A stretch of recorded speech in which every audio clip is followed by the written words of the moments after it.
different musculoskeletal disorders with regards to the different factors din na nag-cause dito. Like yun nga sa mga vibration,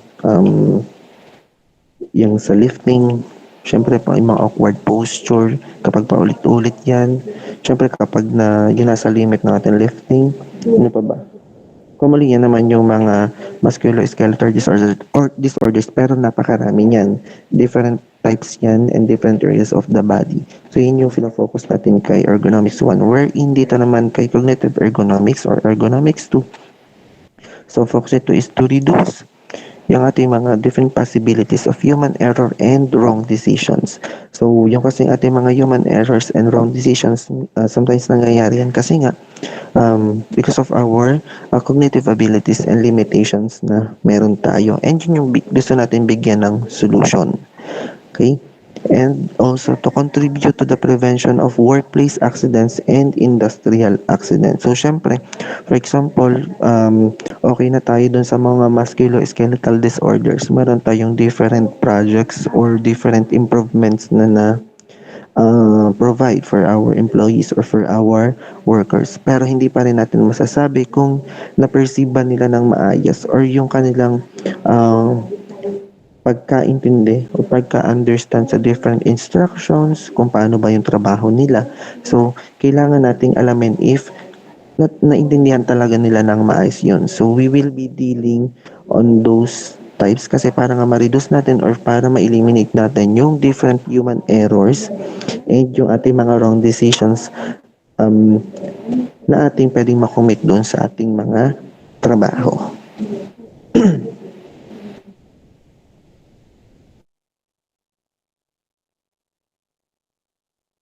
Any question? Wala naman po, sir. How about the others? Wala naman po.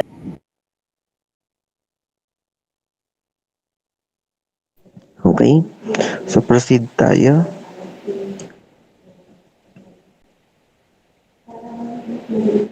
Yan. So, ito naman nababanggit ko na rin kanina previously doon sa aking mga denifying. So, we have yun yung ating physical ergonomics and yung versus our cognitive ergonomics. So, makikita nyo dyan, so physical ergonomics arena includes yung mga designing of lifting job to occur at or near waist height. Yan ito for example ha. Selecting a tool shape that reduces awkward postures and reducing unnecessary tasks and movements to increase production or reduce errors and waste. So mainly yan yung naging focus natin kay physical ergonomics.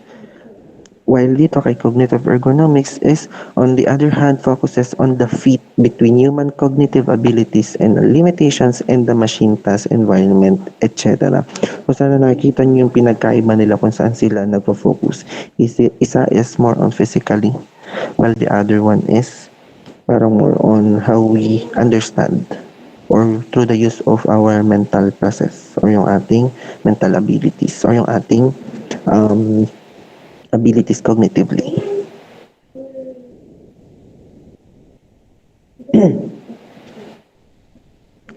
Okay, so next, we will be now moving to the application ng ating cognitive ergonomics. First, anyone? Read niya ako.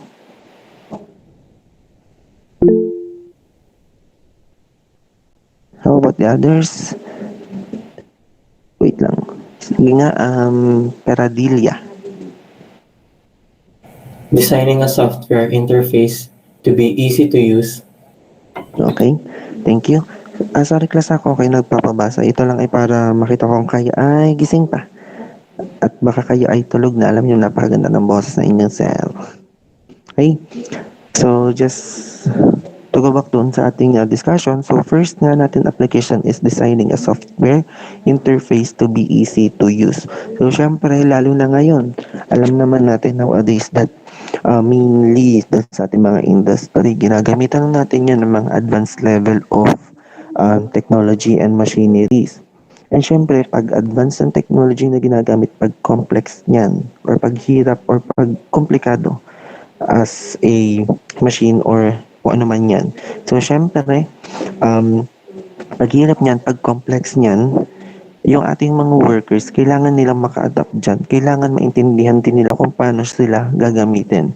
And kung hindi sila knowledgeable dyan, kung hindi nila alam, for example, kung paano gamitin a certain machine, syempre, maaari tayong magkaroon na makapag-face nung tinatawag na nating human error or yung ating um, accidents due to human error dun sa ating trabaho. Okay? So, yun yung gusto nating iwasan. So, therefore, dito kay Cognitive Ergonomics, makakatulong siya para makapag-design siya ng software wherein na siya ay madaling maiintindihan ng ating users. Kasi napapag-aralan natin paano ba magbe-behave yung isang tao dito. Siyempre, pag ganito, for example, meron tayong two designs. Example lang, we have design A and design B. So, mawiwing natin, meron tayong option na pwedeng pagpilian kung saan mas makaka-adapt yung ating mga employee or yung ating tao kung paano natin sila gagamitin para mas madali siyang gamitin. Para siya ay easy to use ng ating nakararami. Kasi kung halimbawa, complex yan pero sabihin na natin, yes, may knowledgeable dyan pero siya ay expert lang. How about yung mga mismong gagamit natin? So, we need to consider them. So, next application, pangalawa, anyone? Yes, Miss De Los Reyes. Designing icons and visual cues so that the majority of people will understand and act in the intended manner. Okay? So, second application natin is we can also use yung atin yung cognitive ergonomics in terms of the design itself. Hindi lang siya ng isang software but also yung tinatawag kahit yung mga simpleng visual cues, mga icons which will be easily understand or siya ay madaling maintindihan ng ating mga users. Kasi for example, may inilagay ka dyang isang symbol dun sa ating machinery. For example, may mga different symbols, buttons for example, na kailangan i-click or pindutin ng ating workers and then hindi niya maintindihan for example kung alin ba dun ang okay, kung alin ba doon ang, for example, yung simple lang na start and stop tapos hindi niya maintindihan kung alin doon ang dapat niyang pindutin, then therefore the design itself is hindi siya angkop, hindi siya tama. So therefore magkakaroon tayo ng limitation or magkakameron ng maling perception yung ating gagamit doon sa mga machineries for example. So therefore, maaari tayong maka-face ng ating tinatawag nga na human error leading to accidents or injuries. Sa halip na ma-stop, anong nangyari ay nag-start siya for example. What if yung a part of his or her body nakaano pala dun sa machine for example or kaya may ibang tao na nasa loob ay kung complex yung machine, halimbawa nag-grind and etc. So, alam na natin yung magiging outcome nun. So, yun yung gusto nating iwasan. So, therefore, through the use of these or through the use of yung tinatawag natin cognitive ergonomics, so we can design or we can easily design ano ba yung tama para doon sa para madali siyang maunawaan ng ating mga users also. Next. Yes, Ate Guzman. Designing an airplane cockpit or nuclear power plant control system so that the operators will not make catastrophic errors. Okay, yan. So yung ating pangatlo is yung designing an airplane cockpit or nuclear power plant control system so that the operators will not make catastrophic errors. So ito naman medyo naka-specific na kung saan siyang area or industry commonly pwede din magamit. Like for example, ngayon sa mga airplane cockpit or nuclear power plant. Tinatawag natin airplane cockpit is yung mismong ginagamit ng ating mga pilots on an airplane. So makikita nyo naman kahit sa mga movies, kahit hindi pa kayo nakakakita. Siyempre, mahirap naman makikita niyan personally. Kasi syempre, ang may control niyan is yung ating mga pilot. But even in the movies, nakikita naman natin yan kung gaano kadami yung mga buttons or yung mga controls sa isang airplane. So, kapag yan ay masyadong komplikado, so therefore dapat tama.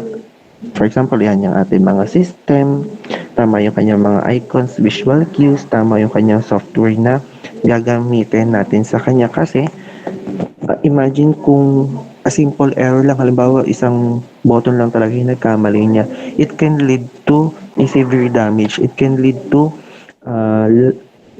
it can lead to fatalities of not only one person but ilan ba yung possible na pwedeng laman ng isang eroplano. So, ganun kalaki yung kanyang error or ganyan kalaking damage yung pwede niyang makomit in just that simple mistake or doon sa little error na kanyang pwedeng makomit.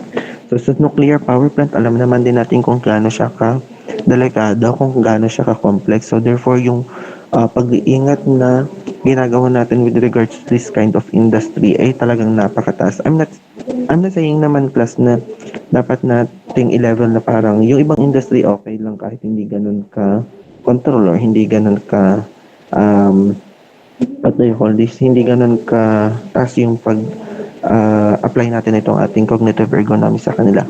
Pero ang sinasabi natin dito sa application na ito is that yung mga ganitong ka-complex na industries, so ganun kalaki yung maaring impact niya in just simple mistakes. Kaya kailangan mapag-aralan natin siya ng maayos. Kailangan ay ma-design natin siya ng maayos to the use nitong ating cognitive ergonomics. Next. Anyone? Mercado? The configuration of equipment and furniture in a hospital operating room to maximize team performance and minimize errors of perception, attention, and judgment. Okay. So, dito nabanggit naman yung ating mga, medical industries o yung ating mga hospital. So, syempre, alam naman natin ano ba ang mga tawag dito, customers niya. So, yan are normally is yung mga nangangailangan ng medical attention. So, therefore, we need to provide them mas accurate din na details. So, kahit nga yung mga simple na mga icons and visual cues para mas madaling maintindihan. Like, for example, yung mga emergency cases. So, syempre, mas nangailangan niya ng mas madaling maintindihan nila kung saan dapat pumunta, alang area dapat nilang puntahan, ano ba yung kailangan nilang intindihin para mas mabigyan ng agarang lunas. For example, yung ating mga nangangailangan ng tulong. So, kala natin ang simple nung ganong bagay. Pero, kung titingnan natin, kung pag-aaralan talaga natin siya, kailangan siya ng deep understanding para ma-design natin siya ng maayos and para yun nga, maiwasan natin yung mga errors or mas malalaki pang accidents or injuries. So, ito naman, later on, madi-discuss din natin yung mga in terms of perception, alin ba yung dapat natin bigyan ng attention and judgment. So, meron kasi tayong tinatawag na different stages ng ating cognitive process. So, later on, madi-discuss naman natin siya dito sa dulo ng ating, dito sa latter part ng ating presentation. Okay. Next. Anyone? Yes, Miss Aguilar. The creation of an office environment to minimize distractions and maximize productivity and performance. Okay? So yan, kumbaga ito na yung isa sa pinaka-common setup natin. Kumbaga ito ay generalize with regards to our setup or office setup rather, office environment. So syempre we want to have a good working environment para makapag-work tayo ng maayos. So therefore, pwede rin siyang maging application ng ating cognitive ergonomics since syempre, on how we perceive or how we work nga doon sa ating office will greatly affect din doon sa ating certain job or doon sa ating certain task. Therefore, it will affect yung ating working environment, yung ating tinatawag na safe working environment and yung ating gustong ma-achieve na higher or high productivity. So, para ma-maximize natin yon yung performance ng isang worker or ng ating human being, ating human worker. So, therefore, we need to design yung ating office environment na angkop sa kanila or yung masasabi natin na sila ay comfortable enough to work or to move with their highest performance.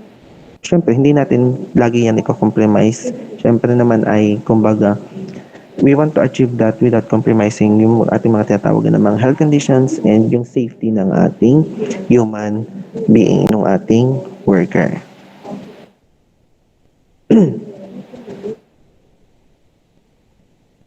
Okay. Okay, so moving forward naman, nakakasunod pa?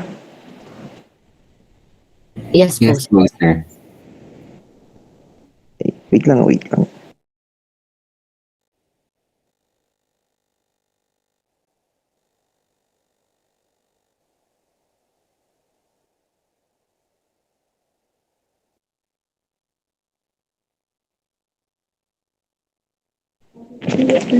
Class, wait lang, wait lang.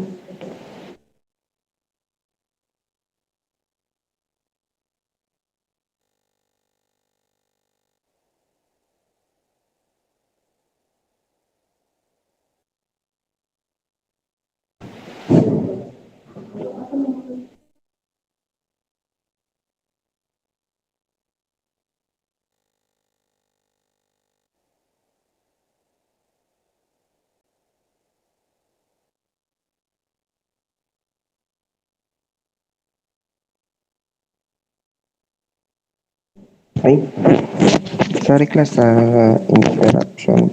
Meron lang akong need na replyan na message. Okay? So, to continue, am I audible? Yes yes po, po, sir. sir.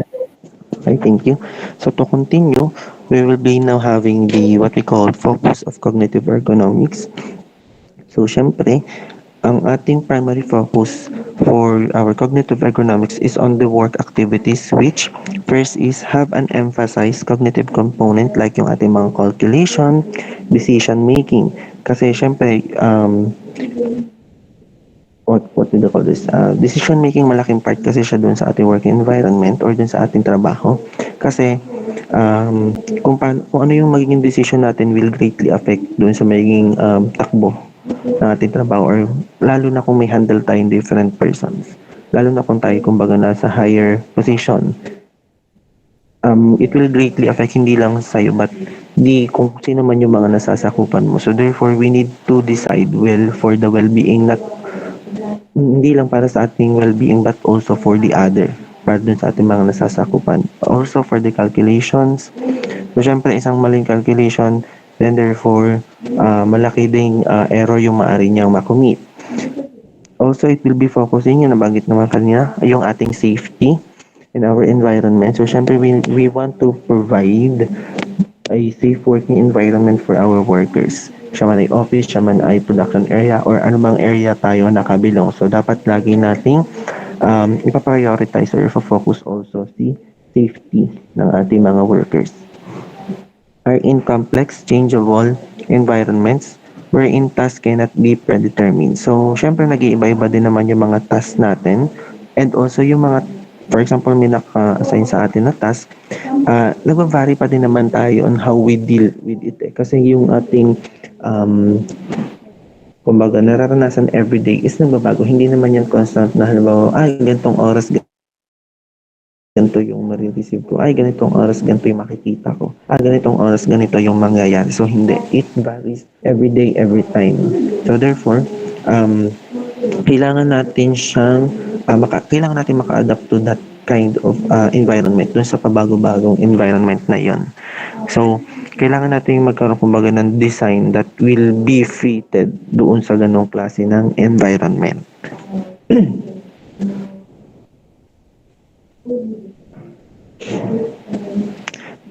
Next, sa cognitive ergonomics in the design of complex systems.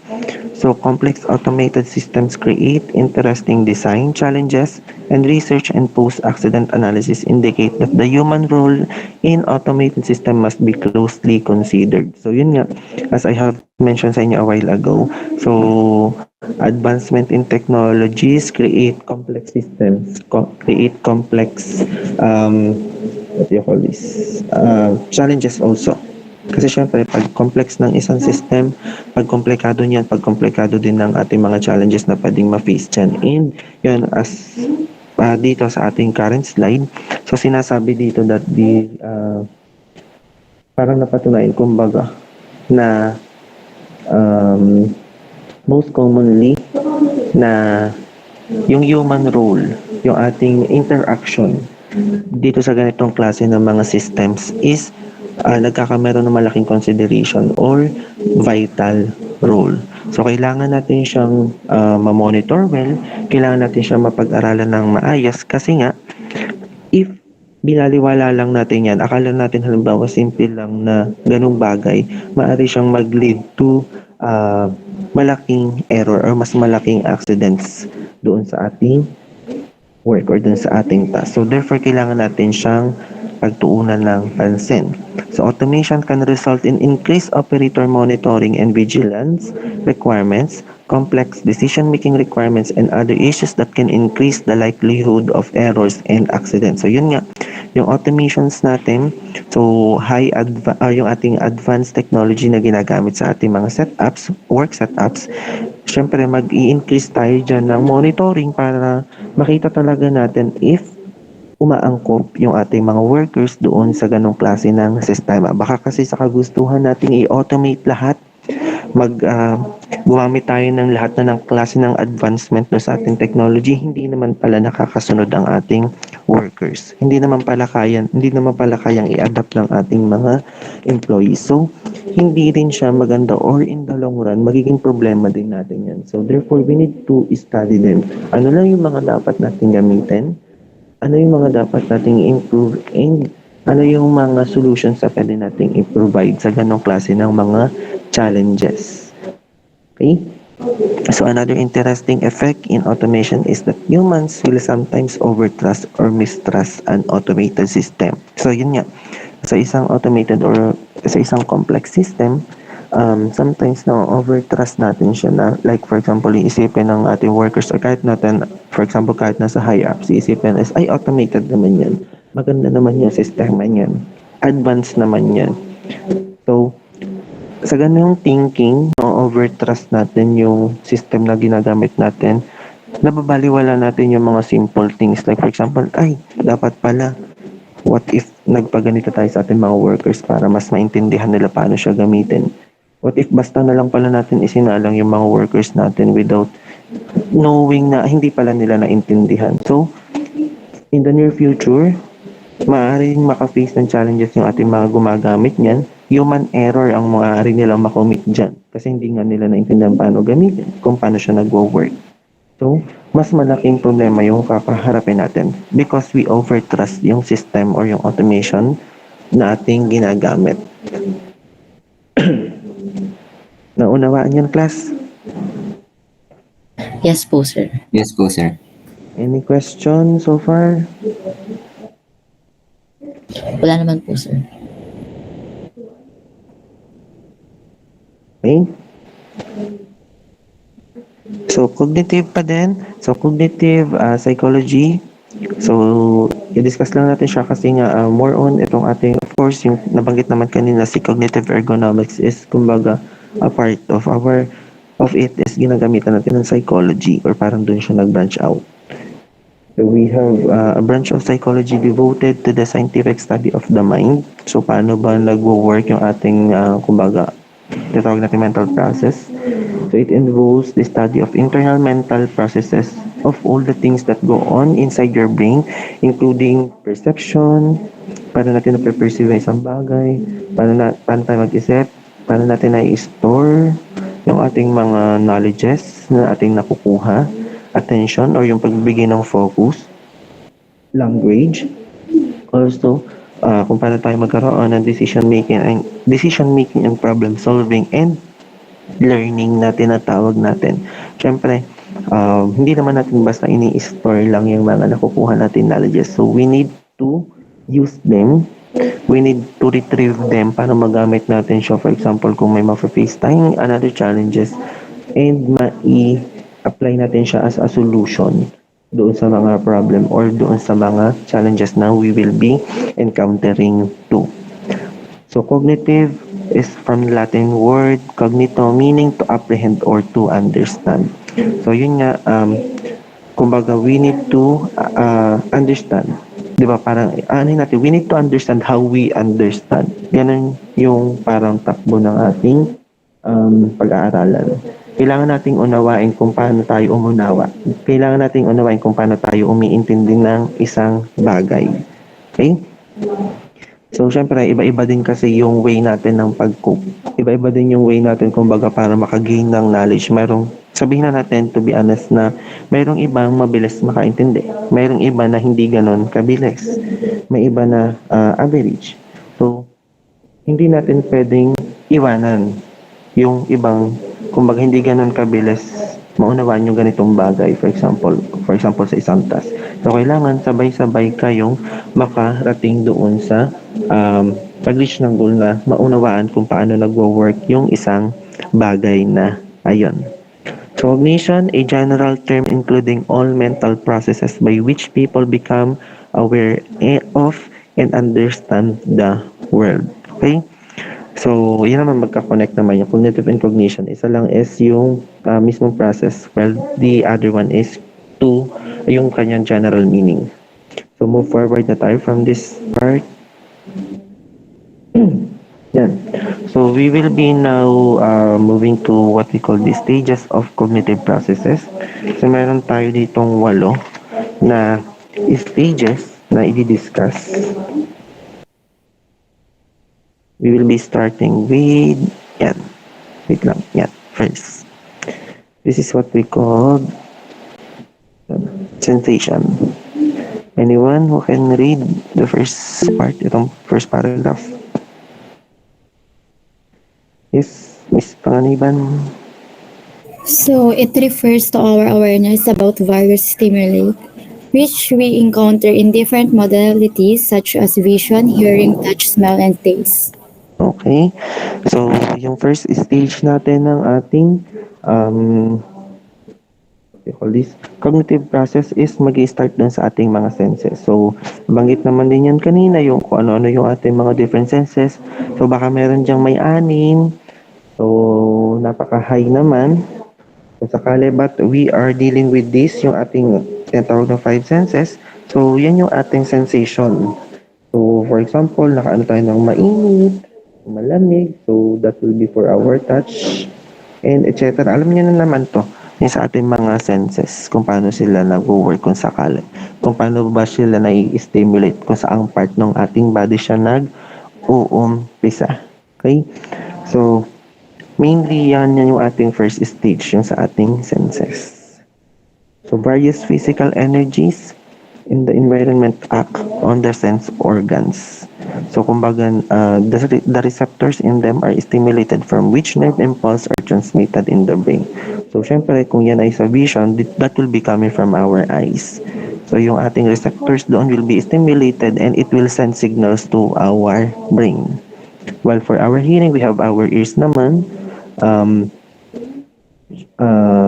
Tawag dito. For our touch, we have our whole skin, our whole body to act on it, our smell for the nose, and our taste for our tongue.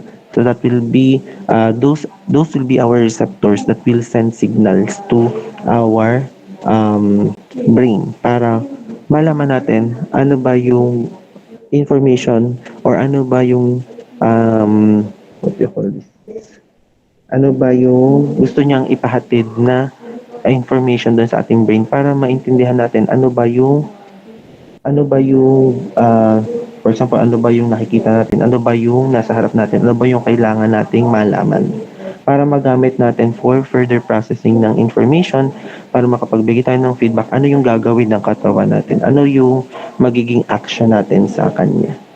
So, perception of object and events are produced when these nerve impulse are processed. So, yung sa sensation, so yun yan, nagkakamayan tayo ng receptors which will send this nerve impulse to our brain, which wherein, ang mapaperceive natin or mapaperceive natin dito is pag na-process na natin yung mga nerve impulse na yan. So, after sending signals, syempre mag-work din naman yung brain natin to process that information kung ano ba yung gustong ipahatid ng nerve impulse na yun or ng signal being sent to our brain. Next is what we call the attention. Anyone?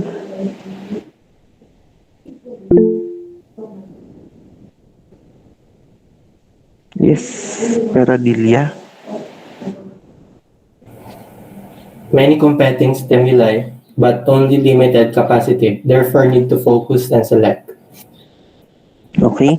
So with regards to attention, ang tatandaan yung parang keyword dito is yung focus na tinatawag natin. So, syempre, we have different stimuli na tinatawag natin. We have different receptors wherein it will stimulate yung tinatawag natin nerve impulse to the brain. But syempre, kailangan nating, kumbaga meron din naman tayong limitation or meron tayong capacity in terms of this stimulated nerve impulse. So therefore, sometimes we need to focus or we need to select ano ba yung kailangan nating gamitin or alin lang ba yung kailangan nating i-process or kailangan natin for our certain task or job, for example. So kung kailangan natin ng visual attention, so therefore that will be based on location and color. Gagamitin natin syempre si eyes, for example dyan. Kung kailangan natin ng focus in terms, halimbawa lang, ang ating work setup or yung ating task is nangailangan ng visual attention na tinatawag. So, maaaring ang ating task is, pwede kong bigyan example ay, halimbawa ay wirings or sa mga electronics company, for example. So, syempre, diyan kasi involvement ng mga wirings, yan, may iba-iba yung kulay. And yung different colors na yun is, representing different functionalities.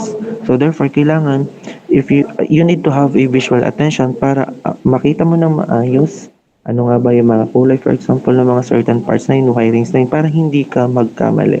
Kasi, maaring pag halimbawa, yung yellow na ikabit mo dun sa maling connection niya, for example lang, so therefore, that will cause error, that will cause pagkakamali doon sa ating ginagawa doon sa ating task wherein yun nga nagkakameron tayo ng human error and eventually magiging problema yan doon sa ating naging trabaho. Maaring yung ating nagawa na product, for example, is maging defective, hindi siya gagana in the long run. Kung siya ay na-produce na ibigay sa consumers na ipagbenta, for example, then hindi siya gagana ng ayos, hindi siya magpa-function ng well, magiging problema yan ng ating company. So that is an example. So kung auditory attention naman, that will be basing on our pitch, timbre, and intensity, etc. So therefore, kung may mga ganitong klase naman ng setup or tasks wherein we need auditory attention, then therefore we will be focusing on our hearing sense. So that are some examples of what we call attention. So only one thing can be the focus of attention. So dito nga from the word itself, magkakameron ka ng attention you will be having focus. So, doon lang tayo sa isa magpo-focus kung sakali. Kung tayo visual attention. Kung auditory, sa auditory tayo. So, attention focus is voluntary or involuntary. Excuse me. Okay. Next stage of the cognitive process is what we call perception. Anyone?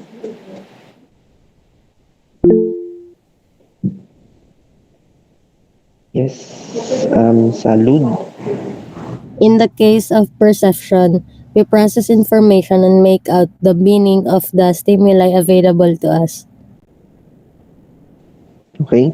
So kay perception naman, yun nga, it is stated there that in the case of perception, we process information and make out the meaning of the stimuli available to us. So kanina meron tayo nung receptors from our senses. And then that receptor send yung tinatawag nating stimulated nerve impulse to the brain. So yun yung kay sensation. Pero paano natin siya ipiperceive or paano natin siya kumbaga makukuha yung meaning from those nerve impulse being sent to the brain is through the use or yung tinatawag nating perception. So ito yung process kung paano yung ating information or yung nasend na stimuli na yun or yung nerve impulse na yun ay mabibigyan natin ng meaning kung ano ba siya. Halimbawa kung may isinend na signal yung ating tongue, halimbawa may tinikman tayo or kinain, so therefore malalaman natin kung ano siya or anong lasa niya through the process of perception. Malalaman natin masya hindi, matamis, maanghang, mapait, etc. So it is the state of being or process of being aware through our senses. So dito nagiging aware tayo. Ano ba yung na-send na signal ng ating senses? So it is the recognition and interpretation of sensory information. So dito yun nga, binibigyan natin ng meaning. Nalalaman natin kung ano siya, kung ano yung isinid na signal ng ating mga sensory receptors. Is that clear?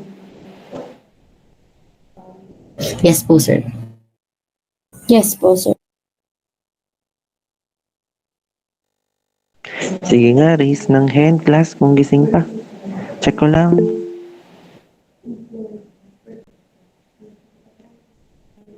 Okay. Okay, thank you. Yung may, ano ba Tagalog? Ano ba English na? Sige, pwede nang ibaba yung, pwede nang yung button. Yan. Okay. So, to continue. So, doon na tayo sa ating fourth stage. So, tapos tayo kay perception. Before that pala, atin lang discuss itong different factors that influences yung tinatawag na nating perception o yung pag-recognize or pag-interpret natin doon sa mga sensory informations na yun being sent through our senses. So first factor natin is the functioning of sense organs. So alam naman natin that yung ating mga senses is syempre nagbabago yan from one person to another. Maaaring yung isa malinaw ang paningin, yung isa malabo. Maaaring siya ay nearsighted, yung isa farsighted, and etc. So, yun ay kung sa paningin.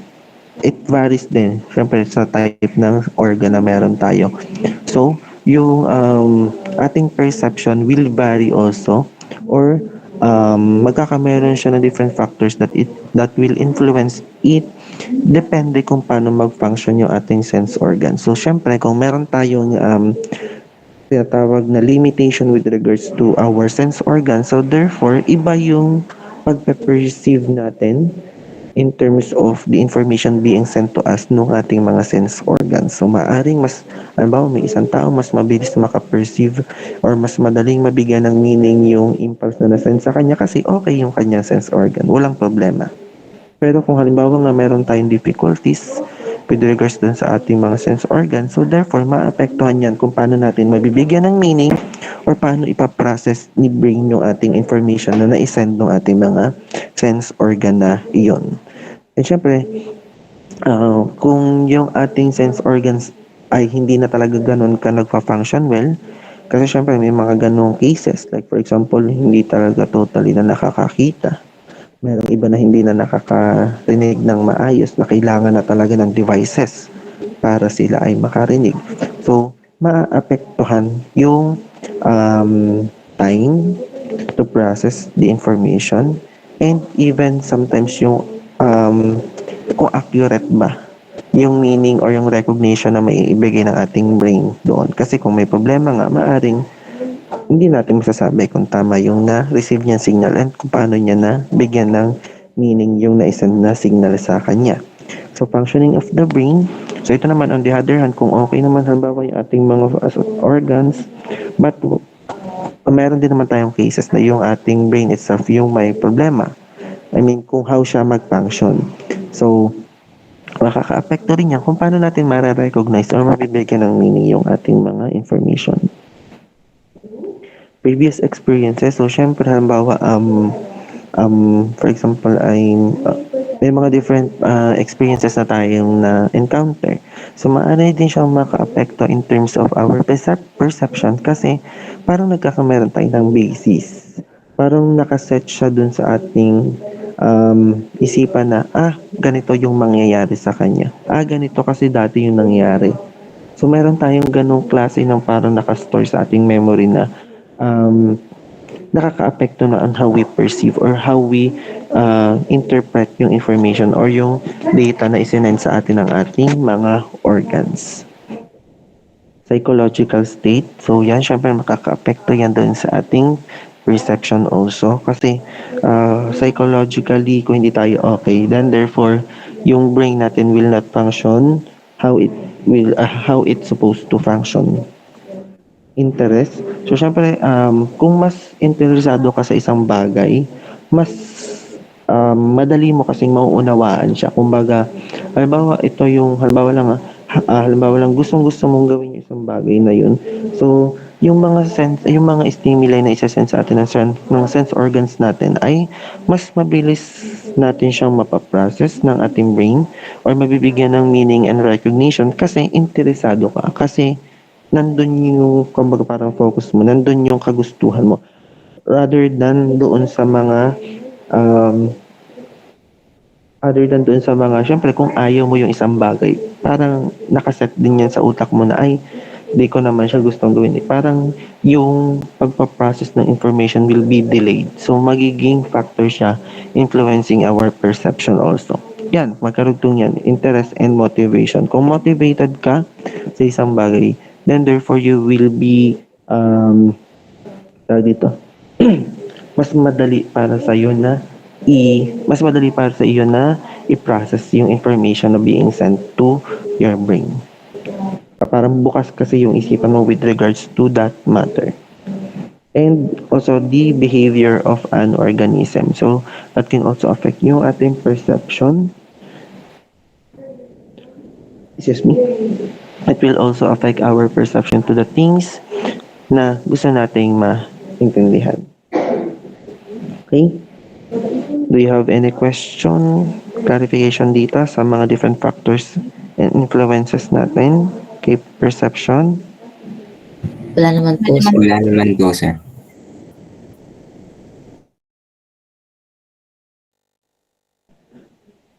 Yan. Sige. So, next stage tayo. So, tapos na tayo kay, ano nga yung una natin? Sensation po. Sensation po. Sensation. Pangalawa, Attention. Attention po. okay, attention. Kay attention, ano ang ginagawa natin kay attention?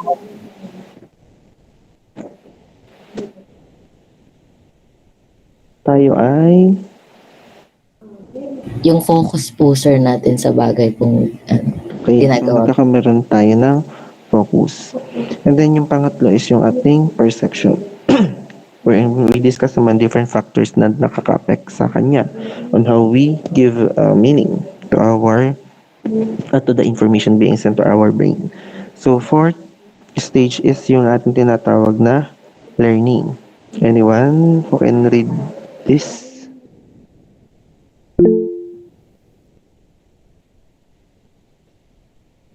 Marcelo?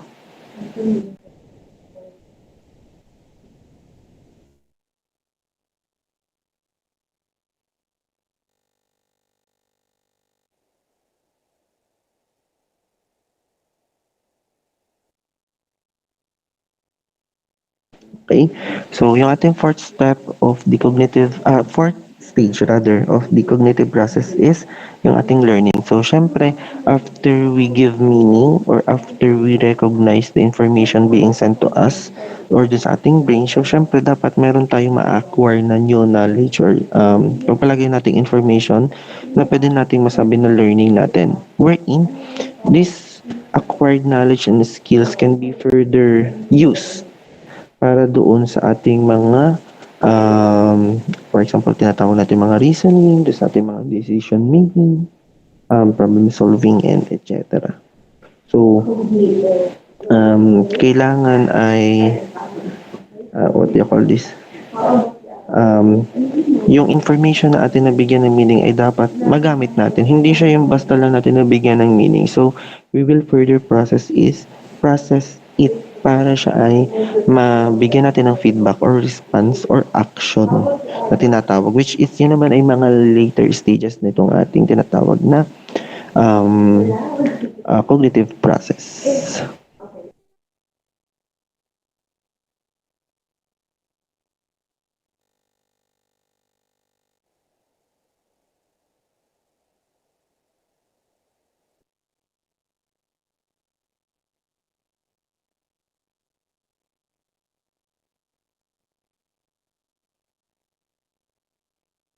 Okay?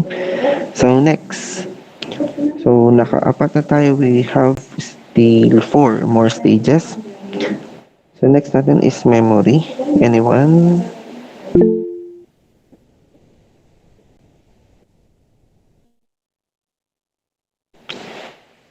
Yes, Bosa? Memory. The information we process and learn is registered and stored in the memory system. Memory also helps us to easily retrieve the stored information when it is required for use. So we have the three components, the sensory memory, the short-term memory, and the long-term memory. Okay?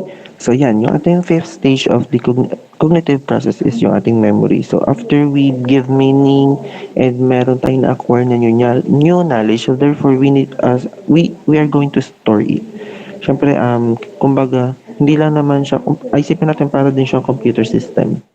So, itinatabi natin siya or tinatago natin siya into a memory para we can further use it. Nakasave siya and we can further retrieve it for use kapag kailangan na natin siya. So, ganun din how our cognitive process works or kung paano tayo gumamit ng information being used by the brain natin. Okay? So, we also save it doon sa ating memory para kung kailan natin siya gagamitin, kung kailan natin siya kinakailangan ay ma-retrieve natin siya. But it differs na lang kung anong parang kumbaga anong klase or anong kung saang type natin siya naiilagay. Kasi meron na tayong three components na tinatawag. We have the first one which is the sensory memory wherein ito yung mga mental representation of how environmental events like for example yung look, sound, feel, smell, and taste ay nai-store natin. So for example, alam natin na ang asukal ay matamis. Kumbaga parang yung ating mga sensory information is nandito sa tinatawag natin sensory memory, nakastore sa dyan. Kumbaga, alam natin na itong bagay na ito ay ganito. Kasi nga, na-store natin siya kay sensory memory wherein it was sent by our sensory receptors. While yung ating mga short-term memory naman, commonly, ito naman ay ginagamit natin on remembering pieces of information for short period of time. Basta, yun naman may mga keywords naman yun eh. Yung kay sensory memory more on yun yung sa ating mga senses. So, dyan natin siya na-i-store. While yung kay short-term memory naman is, yung mga bagay na pwede nating tandaan ng mas mabilisan or remembering pieces nga of information for short period of time. Like for example, kapag tayo nagsasaula ng, nag-memorize ng numbers, for example, yan ay isang example ng nai-store kay short-term memory. So, maaring, halimbawa may binigay sa atin na number ng isang contact, for example lang. So, ini-store natin siya kay short-term memory. Pero, excuse me, para madali natin siyang ma-retrieve. Like for example, number ng isang tao. Pero, eventually yan ay atin ding makakalimutan. Mapera na lang kung number niya yan. Kasi syempre, yung number natin, mas madali natin yung matandaan. But, ano pa ba mga pwede? Like for example, mga fake numbers, yung mga kailangan nating kumbaga tandaan for a short period of time.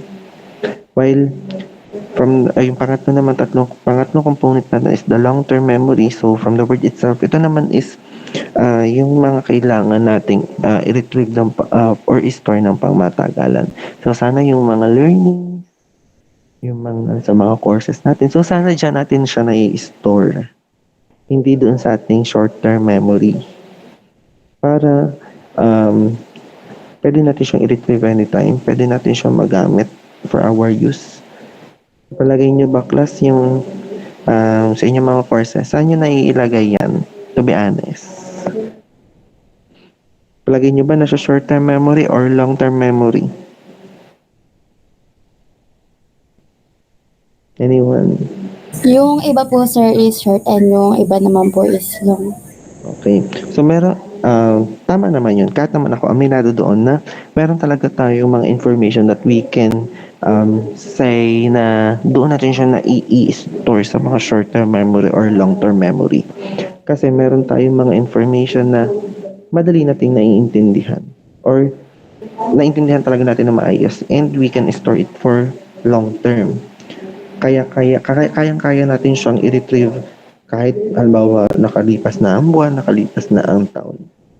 Pero aminin din natin na kapag hindi tayo ganun ka-motivated, kapag hindi nga tayo ganun ka-focus din sa isang bagay, parang doon natin siya nalalagay kay short-term memory. Yes, naiintindihan natin siya, pero parang pagkalipas lang ng isang araw, ay, ano na nga uli yun, nakalimutan na natin. Kasi,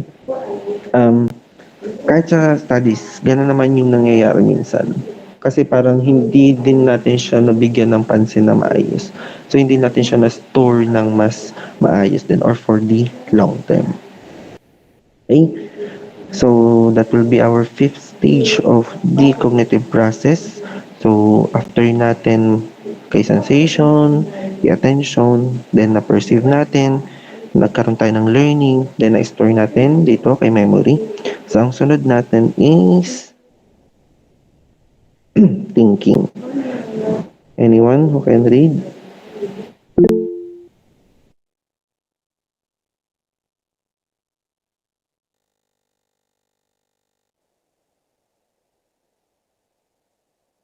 Saes? Thinking. We use our stored knowledge to solve various tasks. We logically establish the relationship among various objects in our mind and take rational decisions for a given problem. Okay, so our sixth stage of the cognitive process is thinking. So after we store, so syempre pwede natin, we can use those stored knowledge to solve various tasks. So pwede natin siya magamit for any use na tingin natin ay applicable or pwede natin siyang gamitin. So we logically establish the relationships among various objects in our mind and take rational decision for a given problem. So for example, may na-encounter tayong difficulty or challenges, so we can retrieve from the stored information, whether kung nasaan man siya na-store, kung siya long term, short term, or sensory, then alamin lang, kumbaga i-assess lang kung alin yung applicable, alin ba yung pwede natin gamitin para ma-retrieve natin and to make rational decision for that specific problem or challenge or difficulties na ating kailangan bigyan ng solution or bigyan ng pansin. Okay? Then, after nyan, kay thinking, magkakasunod na yun eh. Next is yung kay decision making. So, the thought process of selecting a logical choice from the available option. So, syempre, sa kuha natin or pag-retrieve din natin ng ating mga information or ng mga knowledges natin na stored sa ating memory ay hindi naman, sometimes naman hindi naman iisa yung ma-retrieve natin. We can also have different options available based on the stored memories natin. So we can have yung pagsiselect. Alin ba yung mas tama? Alin ba yung mas angkop? Ano ba yung pwede nating gamitin as a solution for that specific problem? Ano ba yung pwede nating i-apply based on the available options na ating na-retrieve or ating pwedeng gamitin? So that will be for our decision making. And then yung kanya namang kasunod pa uli or yung 8th stage is the problem solving itself. So it is the mental process that involves discovering, analyzing, and solving problems. The ultimate goal of problem solving is to overcome obstacles and find a solution that best resolves the issue. Kasi yan, magkakasunod na yun eh. So, meron tayong mga stored knowledge na pwede nating i-retrieve. Meron tayong mga different options based from those retrieve informations or knowledges. So, pwede tayong makapagbigay ng solution doon sa ating mga problem or doon sa ating challenges na face. So, pwede tayong magbigay dyan ng best solution that will solve or yung sa tingin natin ay makakasolve or makakapagbigay ng lunas doon sa ating problema. So, it is the mental process that involves discovering and analyzing and solving the problem. Okay? So, nabanggit naman niya dito that its ultimate goal of the problem solving is to overcome or para malampasan natin or para mabigyan natin ng solution itong ating obstacle or yung ating issue na ating ina-address. Okay? Any question? Clarification? Wala naman po, sir. Wala naman po. Mabilis ba ang aking discussion or nakakasunod ba kayo? Yung honest. Nakakasunod naman, sir. Nakakasunod naman po. How about yung iba? Nakakasunod kayo, class? Send thumbs up or yan, heart, pwede naman. Sure ha? Sabi kayo kapag hindi makasunod. Ha? Okay, yan, thank you. Okay.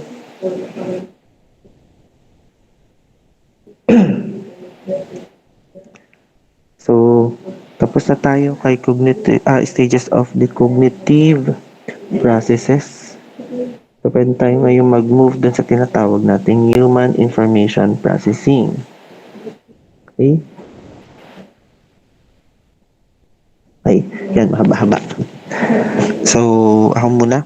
So, human information processing and cognitive psychology are becoming an increasingly important area in quality, safety, and risk management by allowing us to predict human performance within systems, understand how people solve problems, and why errors occur. So, yun naman nga, kumbaga, malaking tulong siya, especially nowadays, wherein yun nga, yung ating mga systems, kumbaga mas mahirap siyang gamitin, mas mahirap din yung mga nai-encounter natin na mga errors or challenges.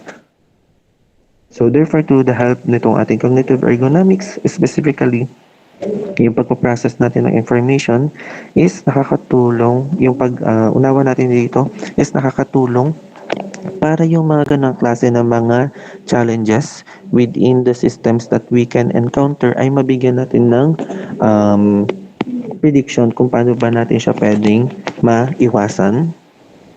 So, masasolve natin yung mga errors na pwedeng mag-arise. So, information processing lies at the heart of human performance. So, syempre, yung pag-process natin ng information is nakadepende. Nakadepende syempre doon sa atin as human well-being. Kasi, yun nga, lagi ko naman nababanggit even kanina pa, it depends also on from one person to another. So, in a plethora of situations in which humans interact with systems, the operator must perceive information, transform that information into different forms, take actions on the basis of perceived and transformed information, and process the feedback from that action, assessing its effect on the environment. Kumbaga ito ay in a work setup. So, syempre, the operator must perceive the information. Kailangan ay tama yung perception niya with regards to the information being sent ng mga stimulated, ng mga sensory stimuli sa kanyang brain. Dapat mabigyan niya ito ng tamang recognition, tamang meaning, para para kapag na-recognize niya ng tama, mabigyan niya yan ng, maintindihan niya yan ng maayos at mabigyan niya yan ng karampatang action. Siyempre, kapag hindi niya kasi na-perceive yan ng maayos, maaaring mali yung maging feedback or yung maging action niya toward that information. Therefore, it can cause an error. So, yung tatawag natin human error kasi nga mali yung na-process niya or mali yung pagkakaintindi niya. Therefore, yung feedback niya or yung action na magagawa niya with regards to that matter will be makaka-apekto or it will greatly affect doon sa mismong kanyang trabaho. So this is a simplified cognitive model of human information processing, serves as the basis for understanding how cognitive resources such as memory and attention are utilized in a human-computer interaction. So makikita nyo dyan, meron tayong attention na binibigay. So it can be verbal para sa ating mga data. And it can go to a memory or dun sa ating mga processors na tinatawag. Kay memory, we have a working memory and our long-term memory. So kanina naman, natin na natin yung mga 3 components of our memory. So, we have yung tinatawag natin sensory memory, we have our long-term and short-term memory. So, sana, kahit kayo ngayon as a student pa lang, na-utilize natin na maayos yung ating mga knowledge. Kumbaga, na-store natin siya ng maayos para we can retrieve it easily kapag kailangan natin siya. And ganun din kapag tayo ay nasa isang work setup na. So, dapat hindi siya yung tipo na parang pinakinggan natin din lumabas na lang sa kabilang tenga natin. So, hindi siya sana ganun kasi sa isang work setup, mas mahalaga siya na mas naunawaan mo kasi na isang pagkakamali mo lang can lead to fatality or malaking accident or injury. And hindi lang siya, kumbaga ikaw ang involved. It can involve a lot of employees or yung mga colleagues mo doon sa kinabibilangan mong trabaho. Okay? So, yung ating perception to the information and how we give or how we provide the feedback or action through that perceived information ay mahalaga. So, para maiwasan natin yung mga ganong klase ng errors and accidents and para ma-achieve natin yung tinatawag na nating safe working environment and high productivity in terms of our production or dun sa ating kinabibilangang institution or company.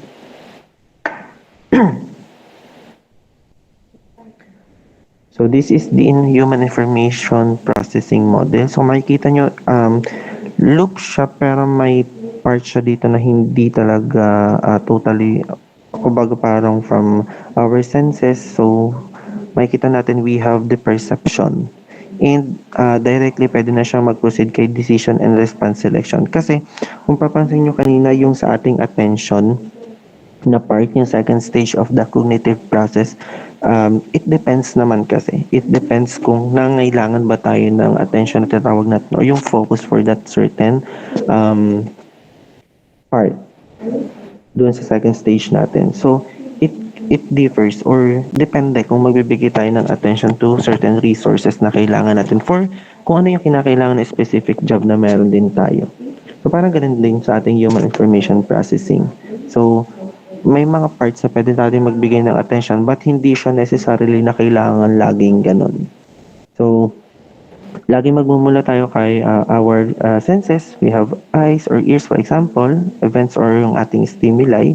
So, it will send nga yung ating nerve impulse, yung ating mga receptors to the brain, and it will yung ating perception will be magbibigay tayo ng meaning with regards or i-recognize natin itong mga impulse na naisan na ito sa atin.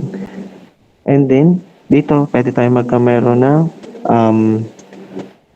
learning para doon sa na-perceive natin na information, which means pwede nating ma-store, pwede nating magamit para doon sa ating mga decision making and pwede nating magamit for our problem solving and makapagbigay tayo ng feedback or makapagbigay tayo ng necessary action or necessary response for that specific knowledge or specific stimuli na being sent to us.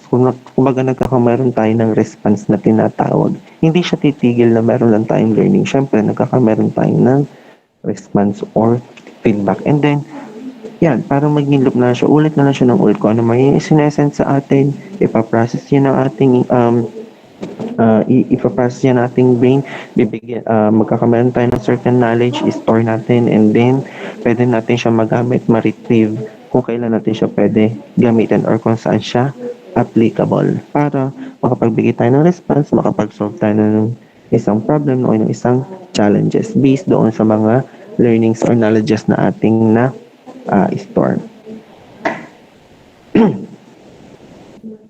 Yan. Okay. So for our long-term memory, meron tayo ditong tinatawag na mayroon nakabranch siya sa dalawa. We have the explicit or yung tinatawag natin declarative, and the other one is the implicit or yung non-declarative. So pag sinabi natin class na explicit is ito yung consciously work to remember. Like for example, yan, nandito siya yung mga episodic or mga experience or based on experience or events. Then we also have yung semantic or yung mga knowledge and concepts. So kung mapapansin nyo ka-explicit, so siya nga yung consciously work to remember. So maaaring you call this maaaring siya ay nakastore doon sa ating long-term memory and pwede natin siyang magamit anytime since kumbaga ito yung mga knowledge-based, concept-based or based on our experiences. So yun yung ka-explicit. Well, yung tinatawag kasi nating implicit naman is remembered unconsciously and effortlessly.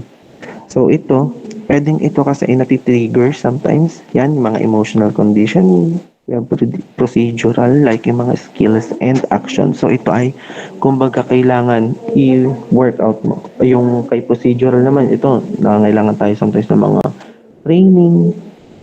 Yung skills kasi, for example naman, halimbawa skills natin kung tayo skill sa isang bagay, pwedeng sometimes yan ay naturally skilled ka na or sometimes yan ay through, kahit pa sabihin natin kasi minsan na-train. Halimbawa gumaling ka na sa isang bagay na yun. From the first place, kumbaga, meron kang capability for that kind of skill. Kaya siya ay kaya mong i-workout. Pero kung from the first place na wala ka naman talagang, hindi ka ganun ka-skilled for that specific skill. For example, medyo mahihirapan pa rin tayo in terms kahit pa siya i-train natin ng i-train. Although, kaya naman. But it will take longer other than doon sa meron talaga from the start na skill na kailangan na lang niyang in-nourish. Ayun. So, basta tatalan nyo dito in terms of our long-term memory, we have the explicit and implicit. Kay implicit, ito yung remembered unconsciously. So, pwede natin siya maalala kahit parang hindi natin pinipilit, kahit hindi natin sinasadya, unconsciously naalala natin siya. While kay explicit, ito naman, kailangan ito ay consciously work to remember. Kailangan meron tayong something to kailangan meron siyang what do you call this? Parang merong mag-send ng signal para maalala mo siya. Kaya commonly yan ay mga knowledge and concept based and yan, mga experience and events. Wait lang kasi iinom lang ako.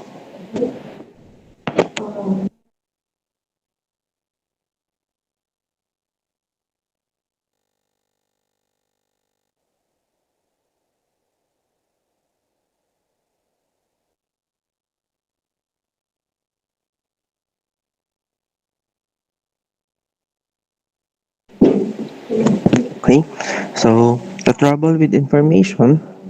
So to illustrate the significance of human information processing, we will first introduce Hicks' law and a model of human information processing. So some models for decision making will be presented next. Then these models either rely on principles of cognitive psychology or on observations of naturalistic decision making of people in real work settings. So meron tayong different theories na pwede natin ma-discuss in terms of human information processing or under nitong ating cognitive ergonomics. So meron na tayong tinatawag na Hicks law. So siya naman ay nandito sa ating latter part na ating presentation.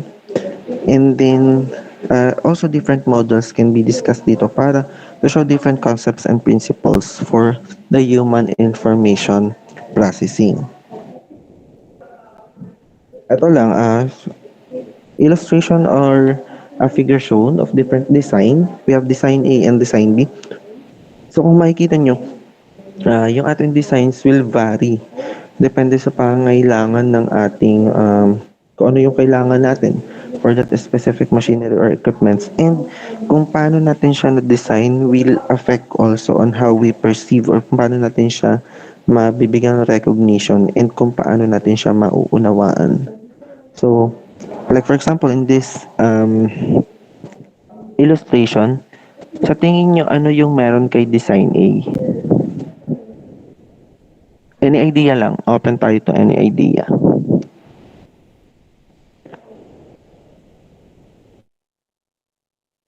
Anyone?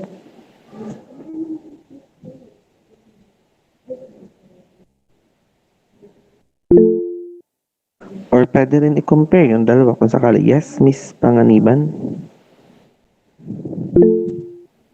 So, so kita naman po sa design A na super detailed po nung mga adjustment. Nung adjust po is super detailed na din po pala while kay Design Bay po is mas detail po siya. So makikita po na each food po ay nakalagay po dyan, and yun nga po.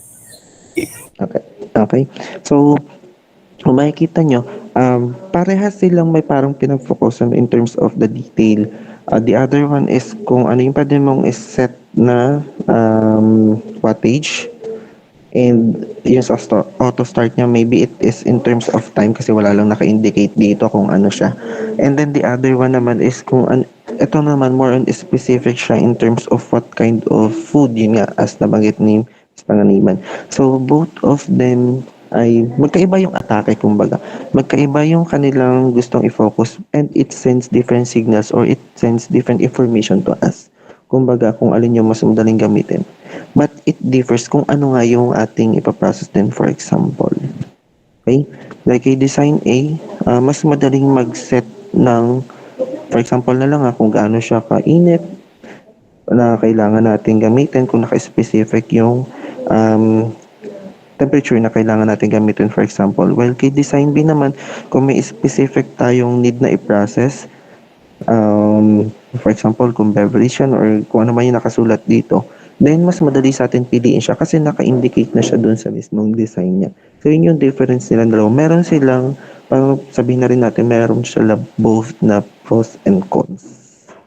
And yun nga, kung makikita nyo, based from this illustration pa lang or based from this figure, makikita natin that we can perceive differently based on the design that we can provide. We can recognize the information based on what we saw being sent to us ng ating sensory receptors. Okay? So, sana nakikita nyo yung difference with regards to the two. Okay? Can you follow? Yes. Yes po, sir.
Hello, sorry class, sorry. Kami lang ay may diniscuss ni ma'am about the course, okay? So, yan. Ano nga? Sorry, nawala. Yan. Ulitin lang namin with regards to our laboratory setups kung sakali for the future. Ay, naulit ko ba sa inyo that we will be using laptops kung sakali? Yes po. Yes po. Madami naman sa inyo kung sakaling meron na. Pwede bang mag-raise ng hand ulit kung sakali lang? Titignan ko lang kung nasa ilan. Kasi kailangan talaga natin, sorry class.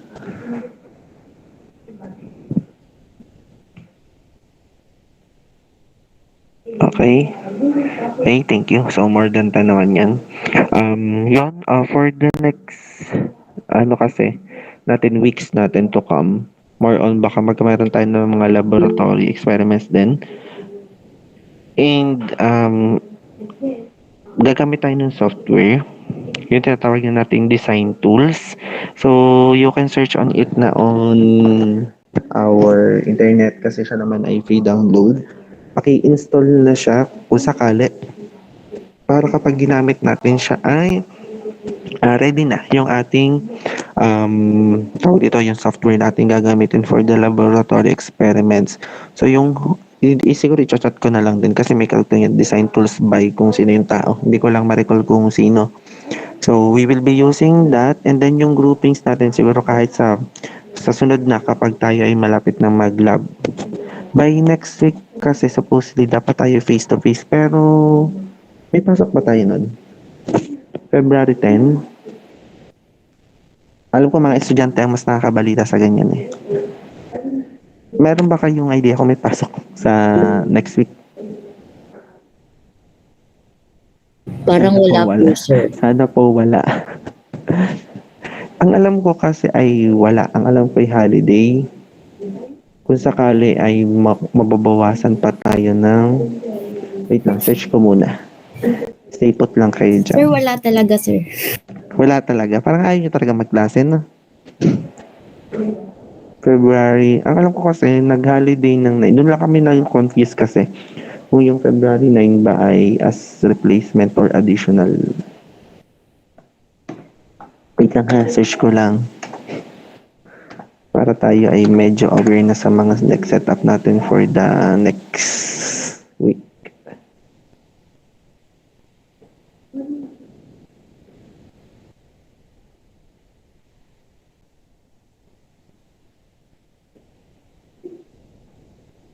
Okay.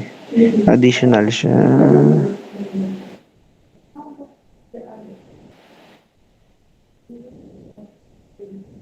Okay, so tentatively yun yung ating say doon. Parang wala. Pero hindi ko sinasabing wala na agad. Depende. Hindi ko kasi sure. Hindi ako makapagbigay ng final statement with regards doon kung siya ba talaga ay holiday or hindi. But kung holiday siya, so medyo maano tayo sa time kasi face-to-face pa yung mawawala sa atin, yung makakain na oras sa atin. So, titingnan natin kasi sabay naman kami ng Ma'am Arian with regards sa schedule. So, titingnan natin kung ano yung magiging setup natin for the following weeks, kung paano natin siya i-handle. But yun nga, sabi ko sa inyo, makiki-install ng software para ready na tayo kapag tayo nangailangan for our laboratory experiment. Yun. So, balik ko lang tayo dito sa ating discussion. Ito na may patapos na. Konti na lang, class. So, yan. Human reaction time and Higgs law. Anyone po? Okay, read.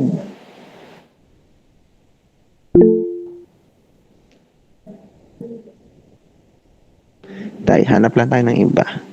Sige, evangelista.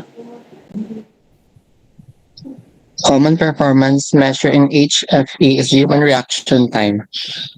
The reaction time varies depending upon what people are reacting to. In HFE, reaction time is used to measure how complex decisions are. Complex decisions take a long time and easy decisions take a short time. RT is used to reformulate or redesign decisions so that they become easier, quicker, and more reliable. Okay? So yan, may nabanggit tayo dito yung ating RT which is yung ating human reaction time and yung with regards doon kay ating Higgs law. So later na lang si Higgs law kasi magka-connect silang dalawa.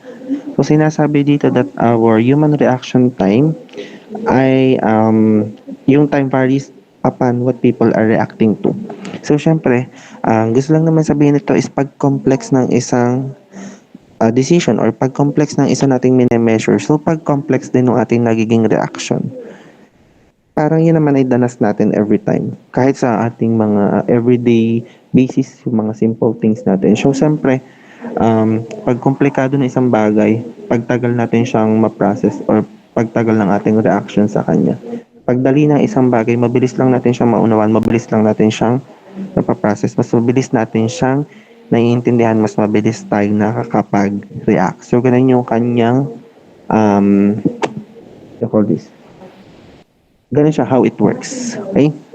So, natanda nito, RT natin is for human reaction time, and our HFE, if I'm not mistaken, is the human factors ergonomics. So, ito yung kay Higgs law. Yan. Higgs law stipulates that the reaction time is a function of the number of choices in a decision. So, para sila magkakonekta ni human reaction time, kasi nga pag komplikado, excuse me, pag komplikado ng isang sistema or pag komplikado ng isang bagay, pag komplikado excuse me, pag komplikado ng isang bagay, pag komplikado din ang kanyang reaction time or pagtagal ng komplikado ng isang sistema, isang bagay, pagtagal ng reaction time natin.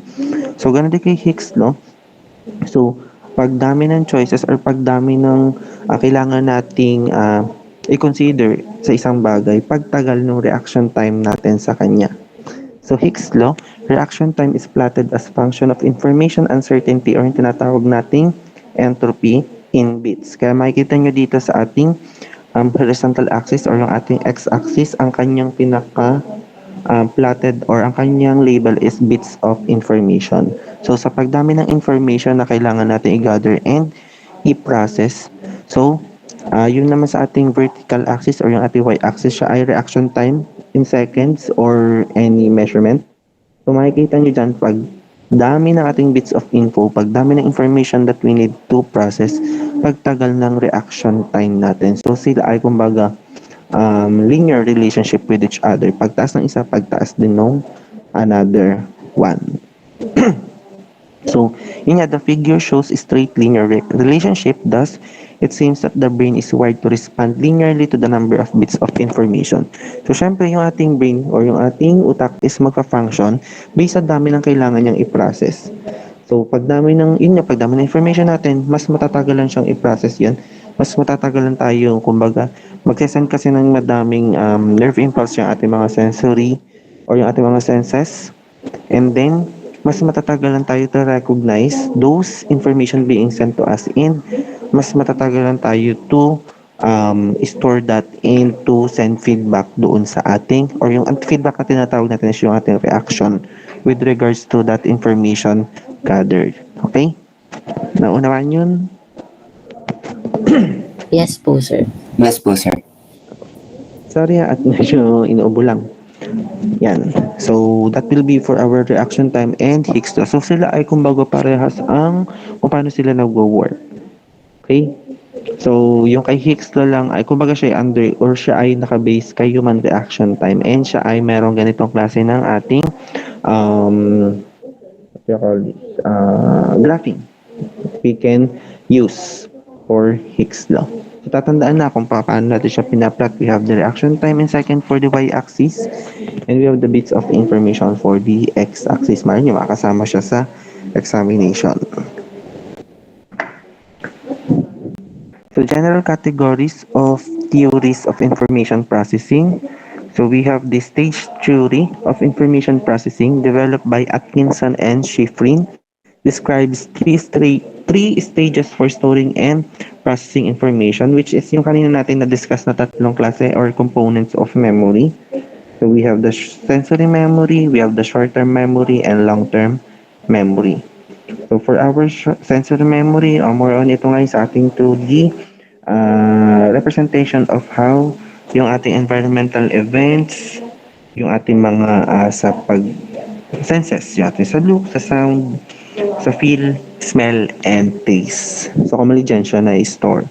Then we have our short-term memory, which is yung ating pieces of information that we can remember for a short period of time. Like, for example nga, yung mga numbers.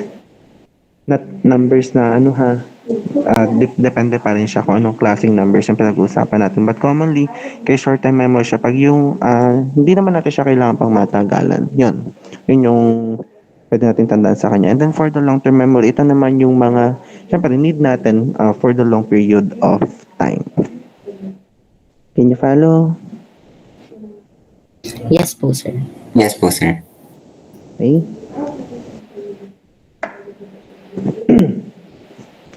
So, parallel, or also known as distributed or connectionist models, describe information processing as occurring in multiple locations across a network or connections. It view information processing as occurring simultaneously through multiple interactions occurring across the brain's neural network. So, si Romuald Hart and Mac Cleland explained that information processing takes place through the interaction of large number of simple processing elements. So, kumbaga, What do you call this? Yung ating information processing is nagtitake place daw through the interaction of large number of simple processing elements. So, kumbaga yung nagko-combine. Kumbaga, hindi naman yan nagmumula lang sa isang stimuli, sa isang receptors. Kumbaga, for example, merong different stimuli ang nai-send or different nerve impulse yung nai-send from our receptors. And yung mga information from different impulse na nasend na yun is yun nga, binibigyan natin ng recognition, binibigyan ng brain natin ng meaning, and collectively, itong mga simple processing elements na ito yung bumubuo for the information processing natin or para makabuo tayo ng isang definite na knowledge na pwede nating ma-acquire at pwede nating magamit for the future use or para pwede nating ma-retrieve kung kailan man natin siya pwedeng magamit. Okay, so nasa na ba tayo? Ito naman kay channel capacity theory. So it states that a certain quantity of information is delivered to the input end of the channel and the output at the other end depends upon the capacity of the channel. So dito nagkakamero from the word itself, we have the channel capacity. So nagde-depends tayo sa capacity ng ating channel para doon sa ating inputs and output. So yung quantity ng ating information is na-deliver natin to the input end while yun nga, syempre, pag hindi na kasi natin masasabi din na lahat ng inputs natin is mapaprocess natin yung information na yun lahat-lahat. Kasi, yun yung sinasabi para dito kay channel capacity theory. It will depend also on the output channel or doon sa capacity ng ating channel, yung kanyang output. So, maaring bigay tayo ng bigay ng napakaraming input pero hindi yan lahat kakayanin or maaring hindi yan lahat kayang i-process yung information or yung lahat ng information na yun ay ma-process natin para makagain tayo ng knowledge. So, it will depend yung magiging output natin, for example, yung reaction natin, yung feedback natin doon sa capacity ng ating channel. Kasi it may vary also. So, when the input is small, all the information is transmitted through the channel. So, maaring pag konti, of course, nung ating ini-input, kayanin siya. Lahat ng ating or matransmit yan through the channel. Pero syempre, as the input increases, it eventually reaches a threshold. Yun nga. So, nagkakaroon tayo ng limitation or yung capacity natin is maaaring na aabot na. Or maaaring hindi na niya kayanin or naabot na niya yung hangganan niya, yung threshold na tinatawag. So, as we increase our input, maaari yung ating output ay mag-vary no, mas maaaring mas mababa siya kasi nga, the channel is no longer a representation of all information transmitted. So, hindi na niya kayang i-process lahat ng information being input or being sent doon sa ating channel. Can you follow? Yes po, sir. Yes po, sir. Yes po, sir. Okay. Parang ano na to? Ito ay may kasunod pa. Yan. Ito ay information theory pero I think hindi na muna namin yata tayo di-discuss. Wait lang, let me browse lang hanggang padulo. Kasi itong information theory ay yan, may computation part ito. Wari ko. Wait lang ha. Yan, oo, meron niya ito. Hindi na kami makapag-provide pa ng examples and etc. Siguro ito ay i-discuss na lang namin by next. Yan. Pinapakita ko lang class ha. Show ko lang sa inyo to. Yan, mula dito. I will be discussing na lang this on the next meeting. Another theory natin under information processing. Yan. So, kindly prepare na lang din siguro yung ating calculator for sa sunod ko sakali. Yan. Papakita ko lang to sa inyo class ha. Ito yung ma-include natin for the next lecture kung sakali. Meron siyang computation na part. So, kindly prepare na lang po for our calculators kung sakali. Yan. Ano ba? Para sa sunod, edi tayo dire-diretso kung sakali. Is that clear? Yes po, Yes sir. po, sir. Okay. So yan. Para mas madali natin siyang maunawaan pag tayo face-to-face siguro para pero depende nga pala dahil hindi ko sure kung may klase tayo next week. Basta ito sa susunod natin discuss kasakali. Okay? Do you have any questions so far sa ating naging discussion? Kasi ito ay end na kung sakali. Wala naman po, sir. Yung tunay. Baka kayo ina-MM nyo lang, ha?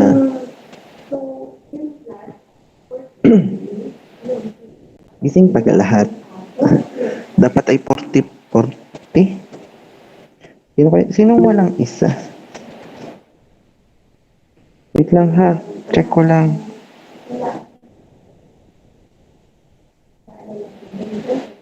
Yung kaninang wala siguro. Andito na yun? Plata. Wala pa din po, sir. Wala. How about si Ronel? Andito na. So, yun nga, yung isa lang ang wala kung sakali. Wait lang nga, ino-note ko lang.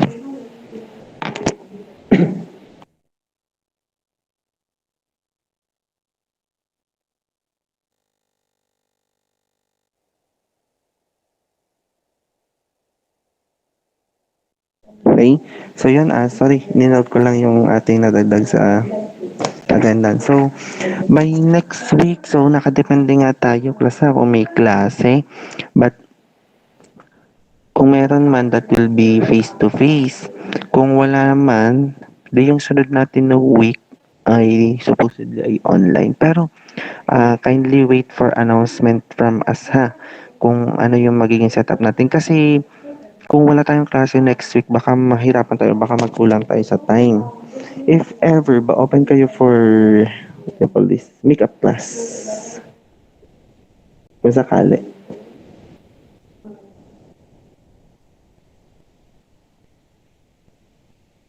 Sir, yung makeup class po is scheduled din po next week. Depende naman. Hindi naman siya agad.